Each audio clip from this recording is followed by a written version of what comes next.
എരിവും പുളിയും നിറഞ്ഞ തെരഞ്ഞെടുപ്പ് പ്രചാരണത്തിൽ നിന്ന് അതിലേറെ എരിവും പുളിയുമുള്ള ഒരു സ്ഥലത്തേക്ക് നമുക്ക് പോകാം. സ്ഥാനാർത്ഥി പര്യടനത്തിനിടെ ആറ്റിങ്ങൽ മണനാക്കിൽ കണ്ട വ്യത്യസ്തമായ ഒരു രുചിയിടത്തിന്റെ കാഴ്ചയാണ് പ്രേക്ഷകരിലേക്ക് തിരുവനന്തപുരത്ത് നിന്ന് ആദിൽ പാലോട് എത്തിക്കുന്നത്. ലോകത്ത് എത്ര ഇനം അച്ചാറുകൾ ഉണ്ടാകും? നാരങ്ങ അച്ചാർ, മാങ്ങ അച്ചാർ തുടങ്ങി വിരലിൽ എണ്ണാൻ കഴിയുന്ന അച്ചാറുകളെ നമ്മൾ രുചിച്ചിട്ടും കണ്ടിട്ടുമുണ്ടാകൂ. എന്നാൽ 120 ഇനം വെറൈറ്റി അച്ചാറുകളുടെ കലവറയാണ് എനിക്ക് പിന്നിൽ ഈ കാണുന്നത്.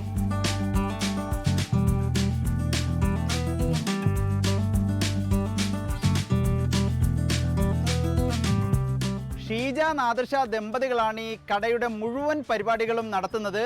മണനാക്കിൽ നിന്നും വർക്കലയിലേക്ക് പോകുമ്പോൾ 10ഓളം അച്ചാറ് കടകളുണ്ട്. പക്ഷേ മണനാക്കിന് സമീപമുള്ള ഈ കടയാണ് ആദ്യമുണ്ടായത്. 40 വർഷത്തെ പാരമ്പര്യമാണ് ഈ കടയ്ക്ക് പറയാനുള്ളത്. ഇത് 40 വർഷങ്ങൾക്ക് മുമ്പ് എൻ്റെ ഉമ്മച്ചിയും വാപ്പച്ചിയും തുടങ്ങി വെച്ച കടയാണ്. ഞാൻ ഇളയ മകളാണ്. 10-15 ഐറ്റംസ് ആയിട്ട് തുടങ്ങിയതാണ്. ഇപ്പോഴിത് 120ൽ പരം അച്ചാറുണ്ട്. ഇപ്പോൾ ഇവിടെ ഉള്ളത് കടുമാങ്ങ അച്ചാറുണ്ട്, വെളുത്തുള്ളി അച്ചാറുണ്ട്, കണ്ണിമാങ്ങ അച്ചാറുണ്ട്, പുളിഞ്ചിക്ക അച്ചാറുണ്ട്, ഈത്തപ്പഴം അച്ചാറുണ്ട്, മുന്തിരി അച്ചാറുണ്ട്, ചെറി അച്ചാറുണ്ട്, പൈനാപ്പിൾ അച്ചാറുണ്ട്, വെളുത്തുള്ളി അച്ചാറുണ്ട്, ഇഞ്ചിയുണ്ട്, അമ്പഴങ്ങ അച്ചാറുണ്ട്. ഏറ്റവും വെറൈറ്റി അച്ചാർ ആപ്പിൾ അച്ചാറുണ്ട്, ഗ്രീൻ ആപ്പിൾ. ഒന്ന് ടേസ്റ്റ് ചെയ്താലേ? നല്ല ടേസ്റ്റ് ഉണ്ട്. എന്നാൽ പിന്നെ കുറച്ച് ഉപ്പിലിട്ട സാധനങ്ങളൊക്കെ ഒന്ന് ടേസ്റ്റ് ചെയ്ത് നോക്കാം. ഇതുവരെ കണ്ടിട്ടില്ലാത്തതാണ് ബീട്രൂട്ട്. ഓ, വെറൈറ്റി. കോവയ്ക്ക തോർത്ത് കാര്യമാകണ്ട.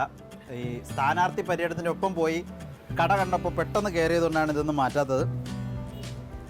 അതിനേക്കാൾ സ്പെഷ്യൽ മുളക്. എരി ഇഷ്ടപ്പെടുന്നവർക്ക് മാത്രം. കാരക്ക, മുള. കാരക്ക എൻ്റെ ഒരു ഫേവറേറ്റാണ്. ഇങ്ങോട്ട് പോയാൽ ചാമ്പയ്ക്ക. അപ്പാര ടെസ്റ്റ്. ഇന്നലെ ഇത് തീരും. ഇരിക്കാം. പഞ്ഞി പോലെ അലിയുന്ന സാധനം.